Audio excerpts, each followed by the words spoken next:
Welcome to my channel, Sunshine Shoulders. I'm Calvin. Thank you so much for stopping back in today. I'm truly grateful.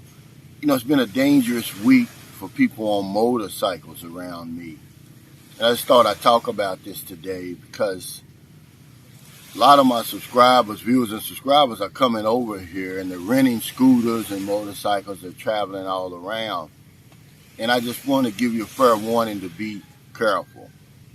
The roads are dangerous over here. It's been a long time since I did a video even talking about the dangers of driving and riding motorcycles and scooters.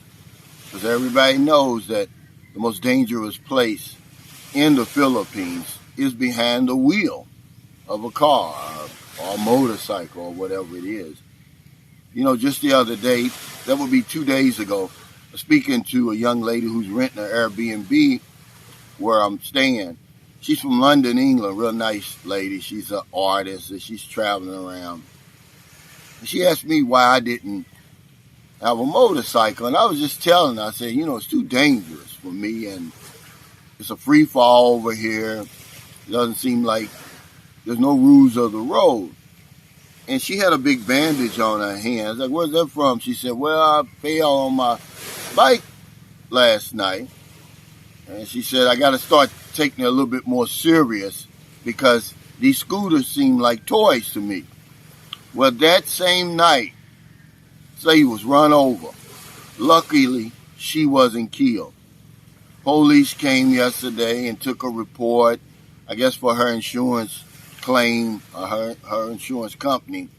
Say was full. She's 23 years old. She's full of bruises and cuts from her feet to her head. And I just said, man, I was just talking to her, and that's what we said. I said, we were just discussing how dangerous it is. A friend, Jack, and his wife, Jai, they were involved in an accident about 2 days before that. The day before they came over here to visit us, they're just on the side of the road. And here comes some guy drunk on a motorcycle, plows into him. Probably broke a couple of bones in his hand. His hand is about 3 or 4 times swollen. 3 or 4 times the size that's normal. It's swollen. He can't barely open it up. They were lucky, though. They were very lucky. And then to add insult to injury, the guy's drunk. He gets off the bike like he wants to fight, like it's their fault. Because remember, if you're foreign over here and you're involved in a wreck, more than likely it's going to be your fault.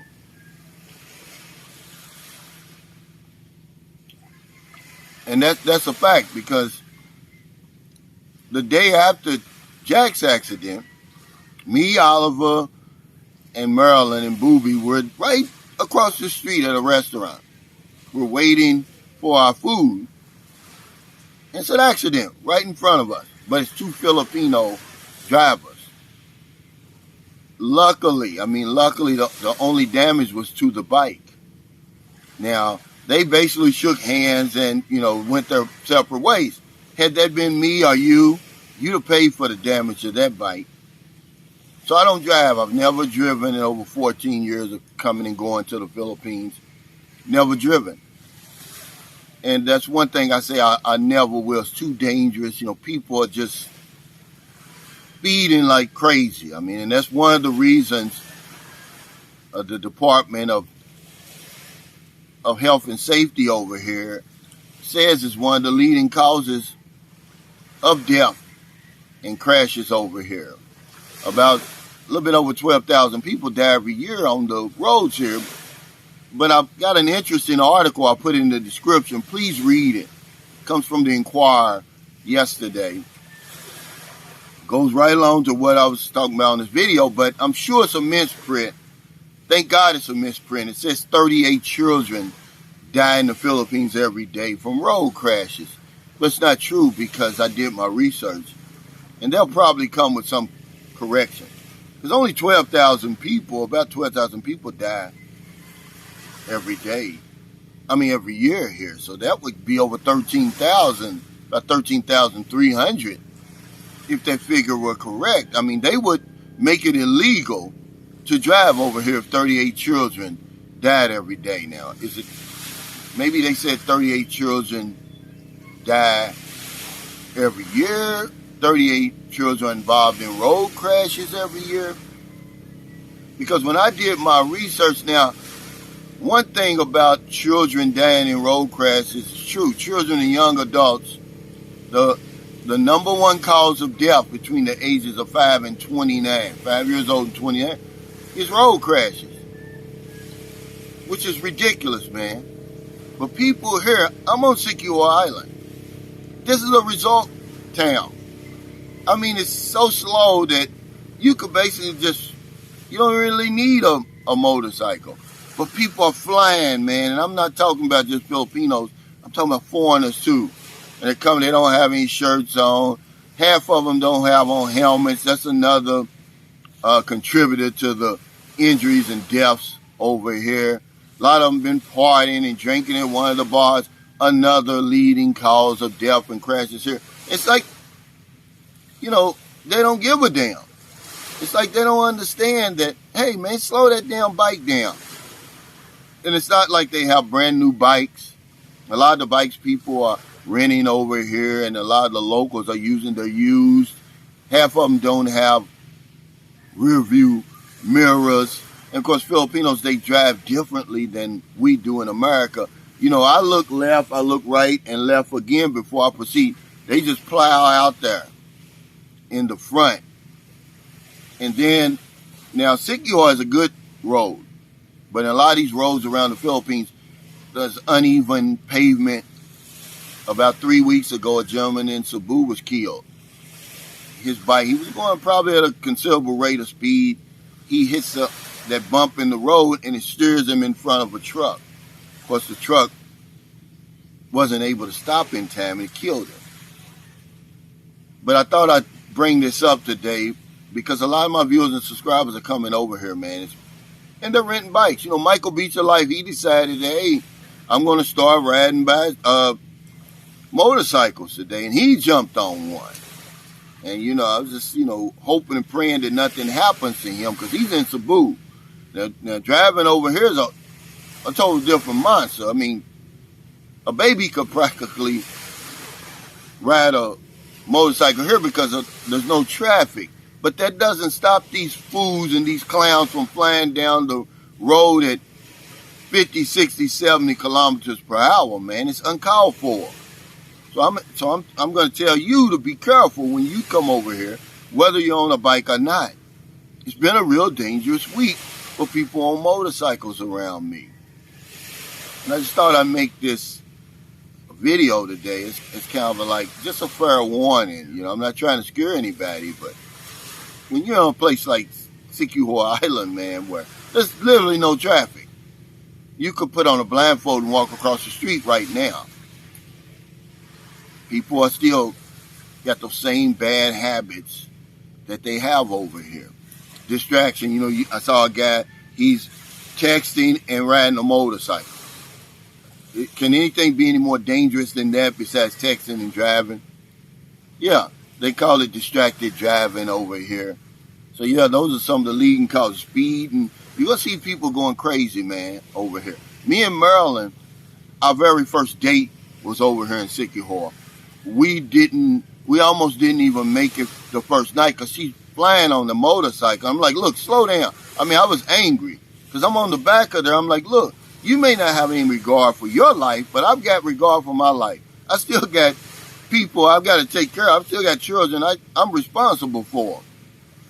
I mean, no regard for human life, no regard for safety.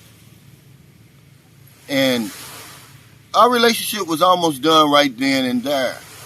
It's something about speed over here that they love to speed, man. That's one of the contributors. Drinking and driving. Distracted driving. Maintenance on the vehicles are just dilapidated vehicles. You just don't know that the guy behind you brakes probably don't work. They're not using their rear view mirrors. The infrastructure on the roads. But one big thing that doesn't help over here is you don't see police enforcing the road laws over here, the rules of the road over here. See, that would stop you. See, in America, you're not going to do all that speeding. There's a police or a state trooper somewhere around, and they're going to get you. But over here, you very seldom see it. The only time you see the police show up, and I'm not criticizing the police, I'm just saying this is what that study determined. One of the leading causes people to keep dying is because the police over here, they're not enforcing the rules of the road, and it's true. The only time you're going to see the police is after the crash. Then they'll show up. But as far as people out there, yeah, they'll have a roadblock, but that's basically checking for license and insurance and registration. Okay, but then there's nobody out there checking for speeding. There's nobody out there checking for drunk driving. You know, because a lot of people at night here in the Philippines, whether it's Siquijor Island or whatever, you know they won't cut their headlights on. And guess what? To conserve the battery? No. Because they think it saves gasoline. How crazy is that? Nothing makes sense here to a Westerner. It never will, and it's not supposed to because you're in the Philippines. But I tell you what, man, it's been a dangerous week for people on motorcycles around me. So be careful when you get over here, because a lot of you are going to rent motorcycles. A lot of you are going to be on the back of motorcycles. So thank you so much for stopping by. Again, if you're in America, it's getting late. Before you let your head hit the pillow, please find somebody to help. But if you don't want them late grocery runs, beer runs, weed runs, you're just getting off second shift, or you're on your lunch break, and you see somebody out in the street, buy them something to eat, buy them something to drink, give them a few dollars. If you're in the Philippines, it's early. It's not even 6:30 a.m. yet. Beautiful Saturday. Listen to that. It's low tide. It's not quite high tide yet, because they'll get rid of a lot of this algae and stuff right here. It's been accumulating. Not a day goes by that I don't help somebody over here. Very, very important when you're in a place like the Philippines. I'm not going to live my best life and people near me are struggling. The guy was he was repairing the roof over here. I just gave him a cold drink, man. I mean, something simple as that. Because if I don't know anything else, I know this one thing for sure. When we help other people, we help ourselves. Take care. Stay safe, stay out of trouble. I'll see you next time. For those of you who are going to be in Cebu City, Lapu-Lapu, May 28th, next Sunday, my birthday, is the meet and greet. I'm turning the big 6-0. I'm not having a party. It just happened to fall on my birthday. Come on out, meet some good people, have some good food. It's at the Morning Glory Grill. It's right across from Movenpick Resort in Lapu-Lapu. It's going to be from 12 noon until. It's not at a bar, which, thank you, Derek Q. You do a great job finding these places. You know, we're just trying to come together and have some good conversation, because that's missing over here. That's one thing you're going to miss. People always ask me, what do you miss about America? Yeah, the good conversation. Even if it turns to arguing, it's good conversation. It keeps the wheels of my mind working. Also, I want to thank y'all so much. I've went over 100 downloads on Amazon of my ebook, Unspoken Agreement, Stories of Love and Betrayal in the Philippines. The first story I uploaded is The Setup. Really a great story. Go and download it. A lot of people are asking me for the audio. I'm going to version. I'm going to go over here to Dumageddon and see if I can do that. But thank y'all so much. It means a lot. If nobody ever downloads another copy, man, I'm really over the moon with that. But I'm going to keep going. I'm getting ready to reward you guys who have downloaded that with part 2. And if you could be so kind, if you go on there and download, please leave a review. Take care, everybody.